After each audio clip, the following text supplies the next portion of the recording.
예수님의 이름으로 기도하옵나이다. 아멘. 하나님의 말씀 마태복음 5장 마태복음 5장입니다. 5장 13절 말씀부터서 16절 말씀까지입니다.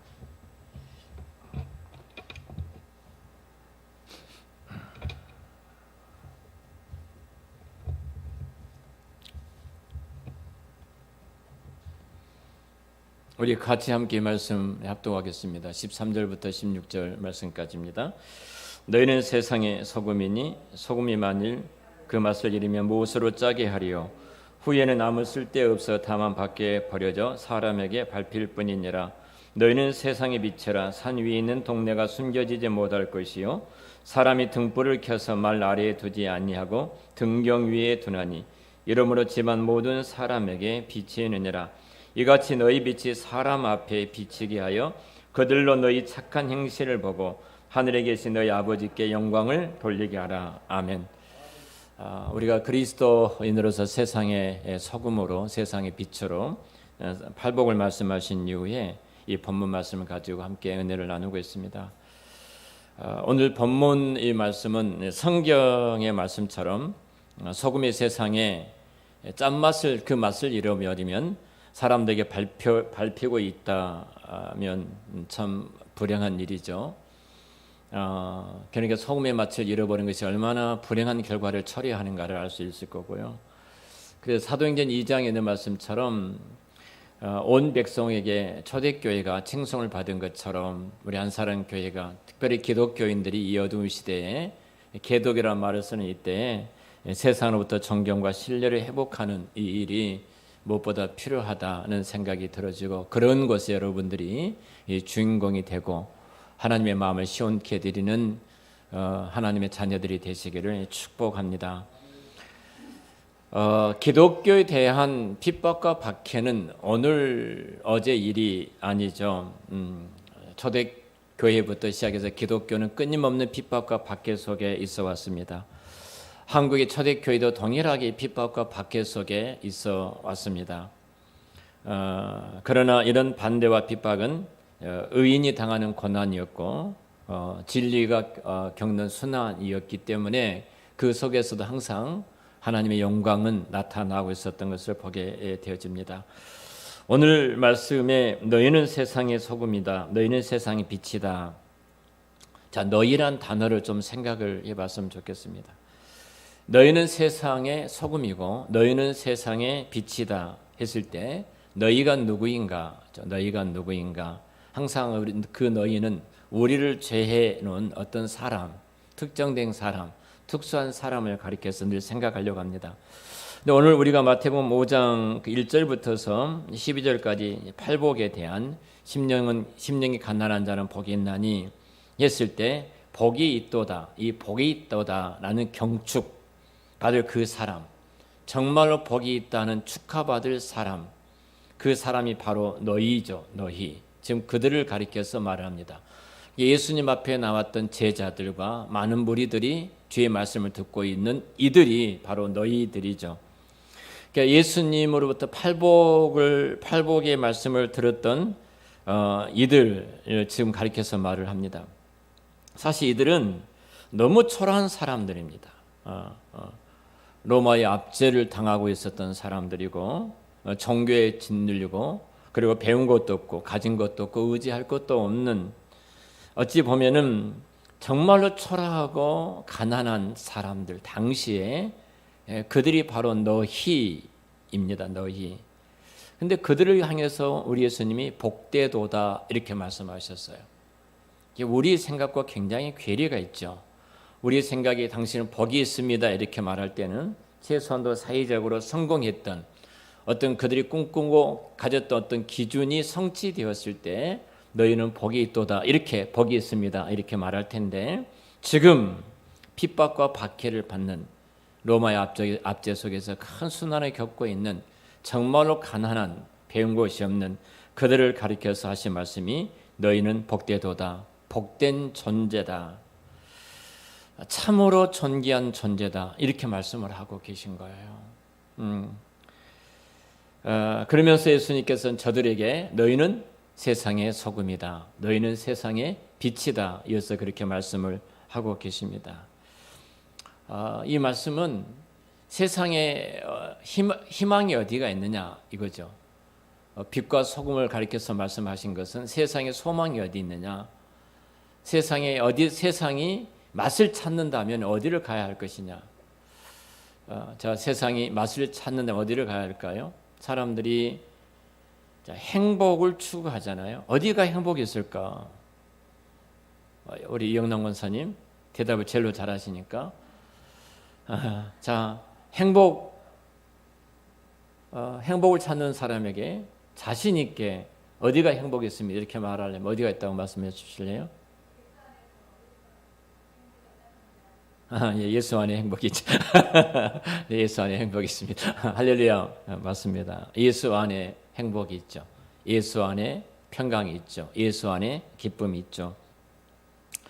세상이 희망을 찾을 때, 세상이 소망을 찾을 때, 세상이 행복을 찾을 때, 정말로 찾아난 사람이 살 길을 찾을 때 어디를 봐야 할까? 저것이면 희망이 있겠구나. 저것이면 소망이 있겠구나. 저것이면 내가 일어설 수 있어. 자, 이런 것이 과연 어딜까 하는 부분입니다. 자, 이겁니다. 지금 핍박과 박해를 당하는 제자들이 압제를 당하고 배운 것이 없고 가난한 사람들이고 거의 먹을 것이 없었잖아요. 예수님께서 굶주린 저들에게 보리떡 5개와 물고기 2마리를 5천 먹이고 또 보리떡과 물고기 7마리로 4천 명을 먹였던 걸 보면은 정말로 먹을 것이 없이 굶주리며 살아가는 저들이거든요. 한 끼 식사를 어떻게 할 것인가 큰 걱정과 근심 속에 있는 그들입니다. 그런데 너희가 세상의 복이다. 너희가 세상의 희망이다. 너희가 세상의 소망이다. 너희가 세상의 행복이다. 그렇게 지금 말씀하고 계신 거예요. 말이 안 되잖아요, 이 말이. 여러분 그러지 않는가요? 세상의 희망이, 세상의 소망이, 세상의 복이 바로 너희에게 있다.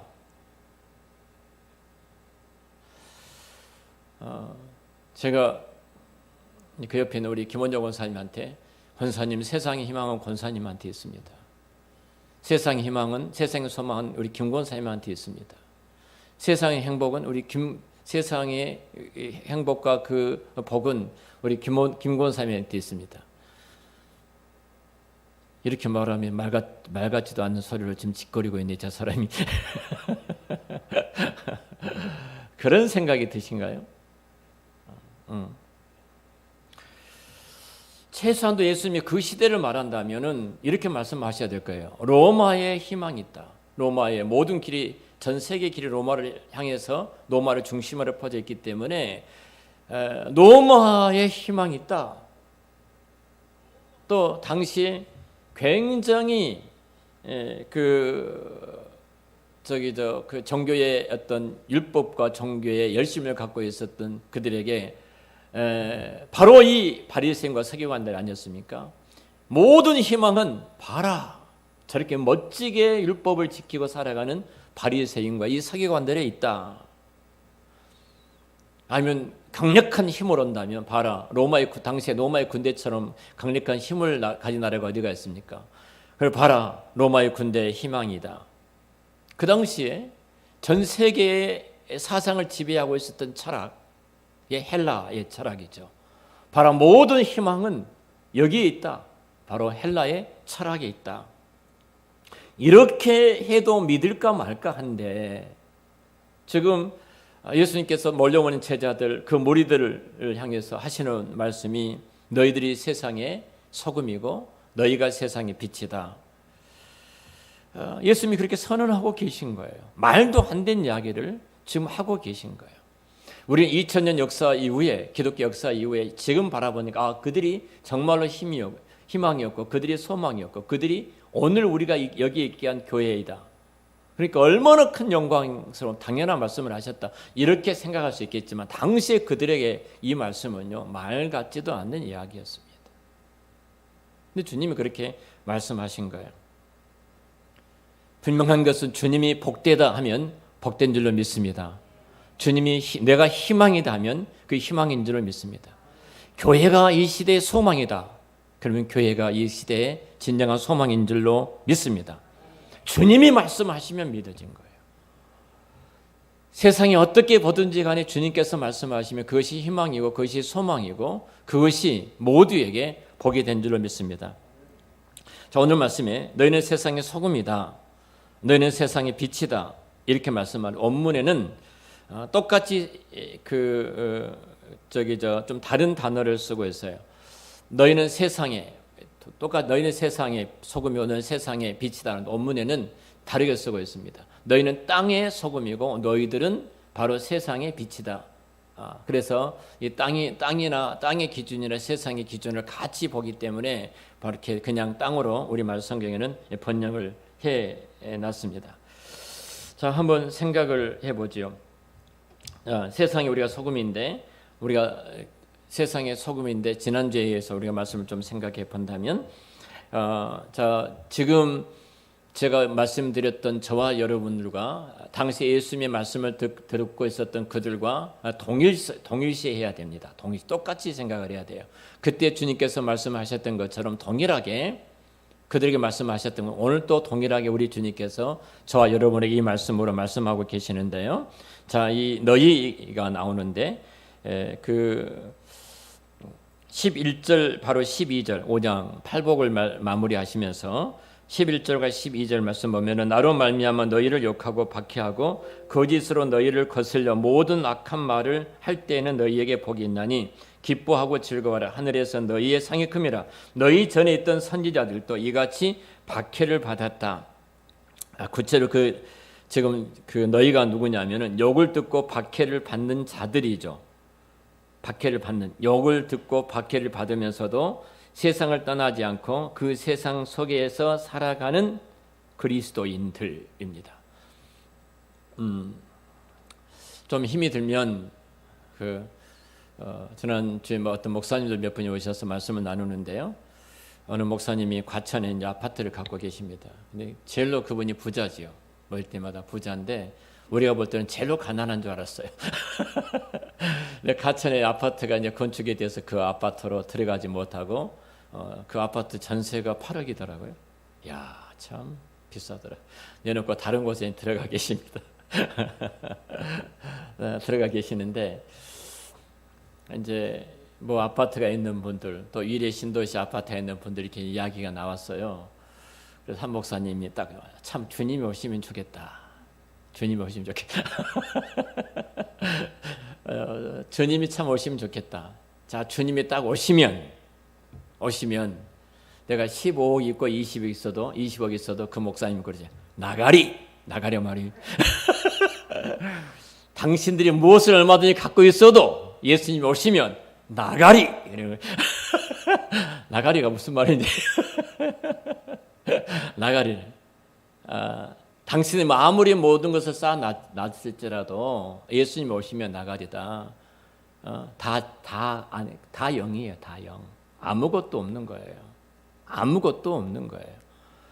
자, 우리가 우주적인 정보는 그리스도의 재림이고 개인적인 정보는 우리가 주님 앞에 서는 그날일 겁니다. 주님 앞에 설 때 우리는 아무것도 없습니다. 아무것도 없어요. 자, 내가 지금 누구인가를 지금 이야기하고 있습니다. 오늘 내가 누구인가? 이 부분에 대한 정체성을 바르게 알지 못하면요, 우리가 마땅히 이 세상에서 얼마만큼 예수님께서 복되다 이 말씀의 이해를 우리가 가질 수가 없거든요. 초기 기독교인들은 굉장히 핍박과 박해 속에 있었습니다. 근데 그들은 세상을 소금이었고 세상의 빛이었습니다. 예수 믿는 자체로 저들이 세상이 두려워하는 자들이었어요. 우리가 세상을 변화시키고 세상을 새롭게 해야 되겠다 으쌰으쌰하자가 아니라 그냥 예수 믿는 한 가지 사실 때문에 세상이 저들을 두려워했습니다. 히브리서 12장에 보면 세상이 감당하지 못한 사람이었어요.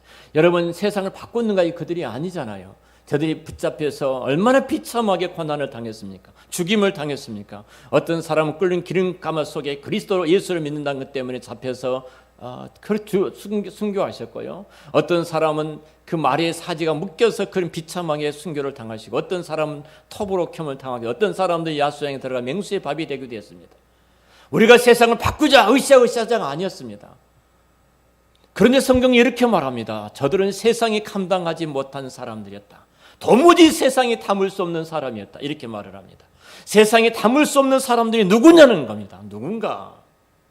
이 부분을 이야기하고 있는 거예요. 우리가 사회적인 높은 신분을 갖고 있기 때문에 저 사람은 세상에 담을 수가 없어.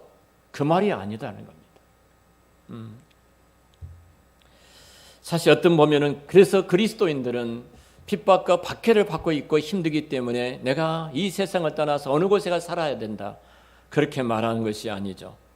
세상이란 단어 속에 너는 땅의 소금이고 세상의 빛이라는 이 단어 속에 분명한 것은 그리스도인으로서 우리가 서 있는 자리, 내가 지금 있는 자리가 어떤 자리인가? 우리가 바라보는 눈은 정말 우리 눈에 펼쳐진 건 정말 어둡고 험한 세상들입니다. 그래서 수많은 핍박과 박해가 있습니다. 예수 믿는다는 이 한 가지 사실 때문에 우리는 많은 박해를 받고 요즘 같은 시대는 정말로 내가 예수 믿는다 이렇게 말하기가 부끄러운 시대에 우리가 살아가고 있을지도 모릅니다. 그래서 많은 사람들은 조용한 곳에 은둔하여 신앙생활을 했으면 좋겠다. 그래서 은둔주의자들이 생깁니다. 또 하나는 대충 살아가지 이 세상에서 예수 믿는 거 숨기고 그렇게 세속주의로 살아가는 사람들도 있습니다. 여러분 그러나 그리스도인들은 은둔주의가 되어서도 안 되고 세속주의가 되어서도 안 됩니다. 분명히 우리들은 저와 여러분 땅에 발을 붙이고 주님이 부르시는 그날까지 주님 오시는 그날까지 이 세상에 발을 붙이고 살아가는 사람들입니다. 바다의 물고기를 볼 때 참 신비하지 않습니까? 정말로 짠 소금기가 30% 되는 짠 바닷속에 물고기들이 살아갑니다. 그들은 끊임없이 이 짠물을 마시면서 그 바닷속에 살아갑니다. 그런데도 불구하고 이 바다의 물고기들은 짜지를 않습니다. 그렇게 짠 소금물을 마시고 그리고 짠 물고 그 짜디짠 염분이 있는 그 소금물이 있는 가득 소금이 30% 가까이 되는 그 바닷물 속에 살아가도 저들은 짜지를 않습니다. 전혀 소금기가 없습니다. 보십시오. 그리스도인 누구인가 이거예요. 그리스도인 누구인가. 배가 바다에 떠 있지만 물이 바닷물이 배 안에 들어오지 않는 것처럼 우리 그리스도인 세상 한복판에 살아가지만 우리는 분명한 정체성을 갖고 살아가지만 세상에 물이 들어오지 않는 우리만이 갖고 있는 그 소금으로 그 빛으로 우리는 서 있는 것을 보게 됩니다. 너는 세상의 소금이다. 이 말을 또 이렇게 생각해 봤습니다. 우리 예수님께서 하필이면 그때 흔하디 흔한 정말로 흔하디 흔한 소금이 아닙니까? 그러나 없어서는 안 된 중요한 한 요소이기도 하지요. 예수님이 예수님을 따라오는 저들을 바라보면서 너희는 세상의 다이아몬드다. 이렇게 말씀하시면 얼마나 좋았을까. 너희들은 세상의 황금이다. 이렇게 말씀하시면 좀 자존감도 살아나고 뭔가 으쌰으쌰 할 수 있는 어깨도 올라갈 텐데 다이아몬드다 하면 그럴 텐데 너희는 그때 당시에 흔하디 흔한 세상의 소금이다. 이렇게 말씀하고 계셔요. 당시에 팔레스타인은 참 소금이 흔하고 많은 물질이었습니다. 어디 가나 볼 수 있고 값싼 것이 이 소금이었습니다. 그러나 흔하지만 아주 소중한 것이 소금입니다. 우리가 폭염 속에 살아가는데요. 사람들이 제가 집사람하고 밥을 먹을 때 늘 갈등이 있는 것이 하나 있습니다. 싸우지는 않습니다. 싸운다고 생각하지 마시고요. 집사람은 무지무지하게 싱겁게 먹습니다. 저는 싱거우면 맛이 없습니다. 맛이 없어요. 특별히 미역국을 싱겁게 끓이면 냄새가 너무 많이 납니다. 세상에서 가장 맛없게 끓이는 미역국이 저희 집일 겁니다. 여러분 미역국 한번 싱겁게 끓여 보십시오. 진짜 맛이 없습니다. 안 드셔보셨구나. 아침에도 된장국을 끓였습니다. 여전히 싱겁습니다. 여전히 싱거워요. 집사람은 싱거우니까 반찬 같이 곁들여서 먹으라 합니다. 짜게 먹으면 몸에 좋지 않기 때문에 집사람은 어떻든 우리 건강을 관리하기 위해서 그렇게 이야기를 한 것이죠. 그러나 우리 몸에가요. 여러분 만약에 이 그 염분이 없다면 소금기가 없다면 우리는 바로 바로 심장이 정지가 되어집니다. 굉장히 중요합니다. 제가 위생병이 있지 않습니까? 그래서 여름철에 구보하다가 이게 실려오는 그 병사들이 참 많습니다. 이 젊은 친구들이 얼마나 헛소리인지 몰라요. 엄마를 찾고 그냥 대낮인데 다리 떠 있고 뭐가 보인다고 헛소리 하는데 완전히 한청 한각을 다 듣고 있어요. 구보하다가 쓰러진 친구들이 후송이 오는 거죠. 이 친구들한테 소디움 0.9%짜리를 딱 꽂으면 바로 살아납니다. 언제 그러냐는 거예요. 그러니까 최고의 치료약이 소디움이 그 소금기 있는 링거 주사를 놓은 거예요. 최고의 평소에는 아무런 것이 없어요. 근데 염기가 빠져서 죽어가는 그 염기 때문에 죽어가는 사람의 링거 하나 꽂으면은 바로 회복되고 바로 건강해져서 정상적으로 돌아온 것을 저는 여러 차례 봤습니다. 여러분, 우리가 어떤 면에서 보면은 소금이란 것이 맛을 지금 제가 이야기한다고 전 시간에 말씀을 드렸습니다. 가장 맛있게 음식을 만드는 소금의 양이 0.8에서 0.9g이라 합니다. 일반 물에다가 0.8, 0.9g을 넣으면 최고의 맛있는 반찬과 음식이 된다, 이렇게 이야기를 합니다. 그러니까 너무 많이 넣으면 짜고 너무 적게 넣으면 싱겁게 되는 것이죠. 그러니까 좀 짭짤하게 먹는 사람은 1g 정도 넣어서 먹게 될 것이고, 좀 싱겁게 먹는 사람은 0.5g처럼 저희 집 사람은 그저께 넣지 않나, 그렇게 생각이 되어집니다. 소금을 연구한 사람도 여러 가지 이야기를 합니다. 대비 효과에 대한 이야기를 하더라고요. 그 대비 효과라는 것은 소금을요, 커피에 넣어서 드셔보십시오. 이 커피에 소금을 넣어서 마시라고 한 분이 우리 곽선임, 소망교회 곽선임 목사님, 미국에서 커피를 공부할 때 많이 드셨어요. 그러니까 당신이 커피를 가장 맛있게 먹는 밥을 알았는데 커피에다가 소금을 좀 넣으니까 그렇게 맛있더라고 하더라고요. 저도 먹어봤어요. 저는 모르겠더라고요. 얼마의 양을 넣어야 될지 모르겠는데 저는 그 맛이 얼마나 좋은가 이렇게 모르겠더라고요. 그런데 여러분, 지금 수박을 드시잖아요. 근데 수박에다가 소금을 약간 넣어 보십시오. 소금을. 당장 실험을 해보세요. 할 수 있으니까요. 그리고 설탕에다가도요, 약간 소금을 넣어 보십시오. 단팥죽에다가도요, 약간 소금을 넣으면 그 대비 효과인데요, 소금의 대비 효과가 훨씬 그 맛을 달게 만든다. 이런 대비 효과가 있어요. 또 소금이 억제 효과가 있어요. 우리 초밥을 먹지 않습니까? 이 초밥을 먹는데 초무침에다가 이제 먹죠. 근데 약간의 소금을 거기다 넣으면 신맛이 덜해져서 아주 독특한 맛있는 맛을 내요. 소금이 얼마나 좋은지 모릅니다. 생선을 구워 보셨죠? 생선을요, 최고 맛있는 갈치구이는요, 굵은 소를 확 뿌리는 것이 최고 맛있는 갈치구이입니다. 근데 집사람은 소금을 안 뿌리고 갈치를 굽습니다. 세상에서 가장 맛없는 갈치구이입니다. 제가 우리 동기들과 제주도를 갔습니다. 그때 집사람도 같이 갔어요. 사모님도 같이 갔는데요. 제가 요리를 좀 하지 않습니까? 그래서 갈치를 사가지고 왔습니다. 갈치구이를 해줬습니다. 근데 모든 목사님과 사모님도 하는 말이, 지상에서 이런 갈치는 처음 먹어봤다. 간단해요. 굵은 소금 확 뿌리면 맛있습니다. 그 쉬운 것을 왜 그렇게 어렵게 만듭니까? 생선이 싱거우면요, 냄새가 굉장히 많이 납니다. 냄새가. 소금이 그 냄새를 다 잡아주는 거예요. 맛을 내는 거예요. 맛을 내요. 뿐만 아니에요. 이 소금이 단백질의 어떤 응고 효과를 나타낸다고 하는데요. 이제 장어 구이를 많이 드시죠.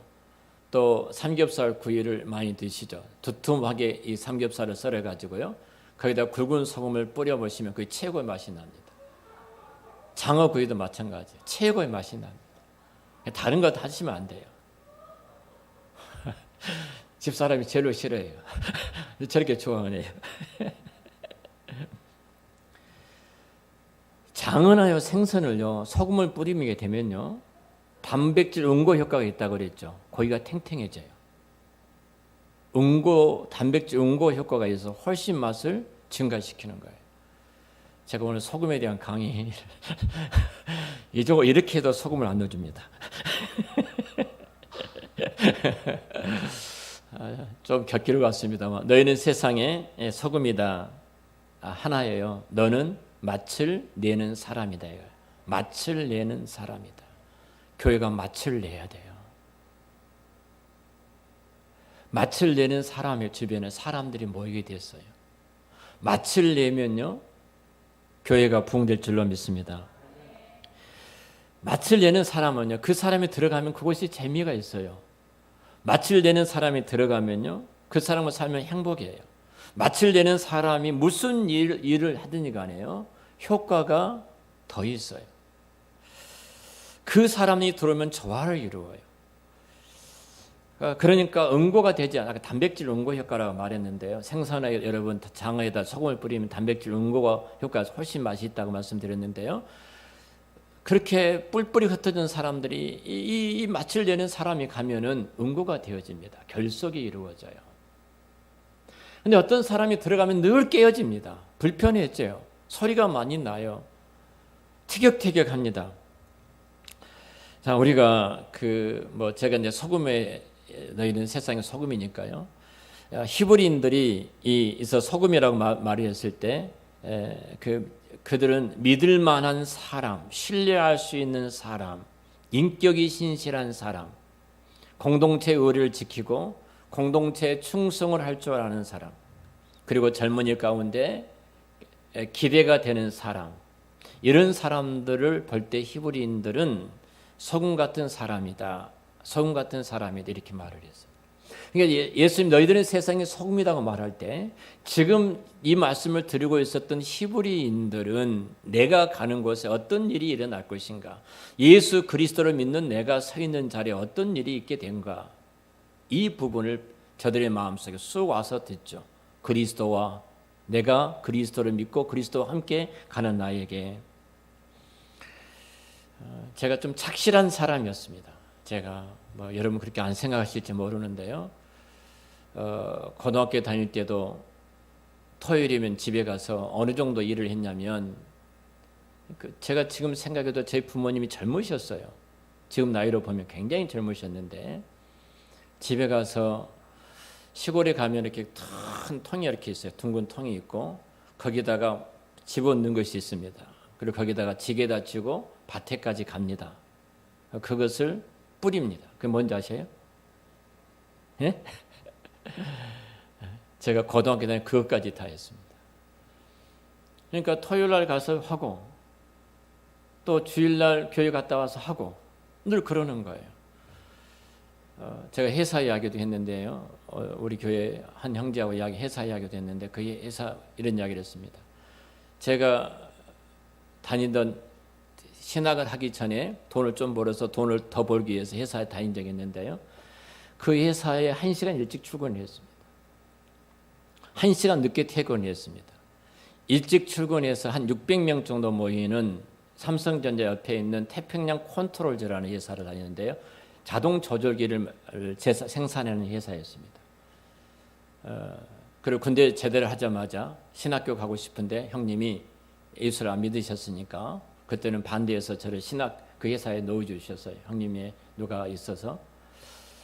그래서 저는 일단 예수 믿는 사람이니까 또 주일성수하고 싶어서 정말로 열심히 회사에 일했습니다. 담배꽁초 줍고 청소를 하고 끝나고 다 정리를 하고 가니까 쓸만한 놈이 들어왔다. 회사에 생각을 한 거예요. 제가 사표를 3번 냈습니다. 신학교 때문에. 한 번은 주일성수 때문에 내고 한 번은 이제 마지막 신학교 때문에 냈는데 상무가 저를 불렀어요. 상무가 저를 불러가지고 계속 회사에 남을 수 없느냐 그렇게 이야기를 했어요. 그래서 제가 정말로 감사합니다. 그런데 제가 신학 공부를 해야 되기 때문에 어쩔 수 없이 회사를 그만둬야 되겠습니다. 이렇게 말하니까 한 번 더 생각할 수 없느냐. 그래도 고집을 피웠습니다. 그만두고 형님한테 얼마나 혼났는지 모릅니다. 그 좋은 직장에 들어가서 그만두다니.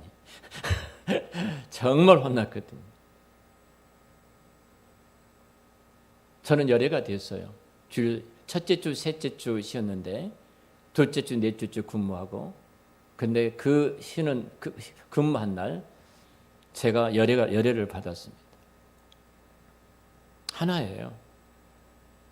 예수 믿는 것 때문에 세상에 쓸모 있는 사람이 된 겁니다. 예수 믿는 것 때문에, 예수 믿는 그 은혜 때문에 내가 가는 곳에 모두에게 기쁨이 되어지는 겁니다. 그게 마칠 내는 사람이에요. 분명히 우리가 많은 손실과 손해를 볼지라도 그리스도를 믿는 사람들이 가는 곳은 분명하게 달라질 수밖에 없어요. 예수 믿는 그 사람이 있으므로 그 회사가 복이에요. 예수 믿는 사람이 그 가정에 있으므로 그 가정이 맛을 내는 행복이 있어요. 근데 우리 한국 사람도 이상해요. 내가 예수 믿는 것 때문에 가는 곳마다 싸워요. 그리고 가족 관계를 깨트리는 그 어둠을 봐요. 재산을 나눌 때, 부모 유산을 만들 때 예수 믿는 사람들이 더 가지려고 박 터지게 싸워요. 싸워서 그 재산을 받아가지고 11조도 하나님이 기쁘시게 받으시겠습니까? 죄송합니다만. 과감하게, 저희 집은 유산도 없으니까 그랬습니다만, 과감하게 형님이 그동안 이렇게 살아오셨는데, 동생이 이렇게 했는데 이렇게 해주지. 형님이 집을 팔려고 하니까, 우리 택자리인데 팔려고 하니까 제가 형제도 연락을 해서 다시 다들 얼마씩 내가지고 동생이 고생했는데 그 집 동생 앞으로 해줍시다. 예수 믿으니까 더 헌신한 거예요. 예수 믿으니까 더 손을 크게 펴는 거예요. 예수 믿으니까 더 우리가 이 땅에 소망이 있는 것이 아니라 더 나은 번영 천국의 소망이 있기 때문에 과감하게 이 세상이 전부가 아니라는 것을 이런 하나의 메시지, 이런 하나의 행동을 통해서 메시지화해 버리는 거예요. 마치죠. 그런데 그 맛을 잃어버렸습니다. 그 맛을 잃어버린 오늘날의 교회 모습들은 참 우리에게 아픔을 주죠. 저는 잘 모릅니다만 이 땅에서 가장 맛없는 음료수가 있다면 그것은 맥주입니다. 근데 어떤 사람은 이 더운 날 시원한 맥주 한 컵 먹으면 날아갈 것 같다, 이런 사람이 있어요. 이런 바보들이 있어요. 여러분 다음에 술 안 드시구나. 맥주가 그렇게 맛있대요. 맥주가. 독일에 가면 맥주는 술이 아닙니다. 술이 아니고 음료수예요. 독일에서 공부하고 오신 분들은 맥주를 아주 좋아하셔요. 그런데 보세요. 맥주를 계속 먹을 수 있는 방법이 뭔지 아십니까? 저는 맥주를 안 먹어요. 세상에 제일 맛없는 거예요, 맥주가. 맥주를 계속 먹을 수 있는, 맥주가 물리지 않고 계속 먹을 수 있는 것이 솔티 스틱이라는 것이 있답니다. 뭔지 아세요? 맥주 드신 분이 거기 끄덕끄덕 하시면 솔티 스틱이라는 것은 짭짤한 과자인데요. 이걸 먹으면은, 이 짭짤한 것을 먹으면 맥주가 끊임없이 물리지 않고 먹을 수 있다고 그래요. 그래서 계속 먹을 수 있는 것이 솔티 스틱이라고 말을 해요. 짠 것을 먹으면요, 여러분, 사람이 갈증이 느껴지게 되어져요. 갈증이 느껴지기 때문에 맥주를 계속 먹을 수 있다는 거죠. 쉽게 말하면 그 말 아니겠습니까? 자, 예수 믿지 않는 사람들에게 교회 갈증, 정말로 우리 집안에 예수 믿지 않는 사람들이 복음에 대한 갈증, 행복에 대한 갈증, 예수에 대한 갈증, 예수님에 대한 갈증을 느끼게 하는 거예요. 이것이 소금이에요. 누가 소금이에요? 예수 그리스도를 나의 구원자와 주님으로 모시는 그 사람이 바로 이 세상의 소금이에요. 그 사람이 가는 곳에, 그 사람이 서 있는 곳에 바로 이런 갈증을 주변에 느끼게 할 수가 있는 겁니다. 정말로 맛을 내는 교회, 맛을 내는 성도가 되어야 되지 않겠습니까? 저 사람이 정말로 맛을 낸다. 그러기 위해서는 예수님을 나의 구주와 주님으로 영접하고 우리가 그리스도 안에서 심령이 가난한 것부터 해서 이 복 있는 사람의 자리에 들어갈 때 그 은총을 누리게 될 줄로 믿습니다. 우리 모두가 다 정말로 맛을 내는 성도가 되시기를 축원합니다. 기도하겠습니다. 하나님 아버지, 은혜를 감사합니다. 너희는